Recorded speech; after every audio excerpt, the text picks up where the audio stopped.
నీ మంచి మనసు నీకు శాపం కాదు. నీ మంచి మనసుకు అర్హులైన వారు రాలేదు అంతే. నీకు తెలియని ఒక గొప్ప శక్తి నీలో దాగి ఉంది. ఆ శక్తి నీ మంచి మనసుతో ఇంతకాలంగా కప్పబడిపోయింది. ఇప్పుడు ఎదుటివారి నిజస్వరూపాలతో నీ మనసులోని మాయ అనే పొరలు తిరిగిపోయాయి. ఇప్పుడు నీలో దాగి ఉన్న ఆ శక్తే నిన్ను ముందుకు నడిపిస్తుంది.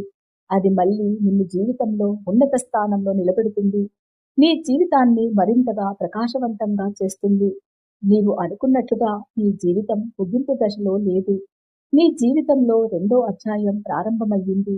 ఇప్పటి వరకు వచ్చిన బాధలు, నీవు పడ్డ అవమానాలు అన్నీ నిన్ను లోహంతో చేసిన గట్టి గోడలు మాత్రమే.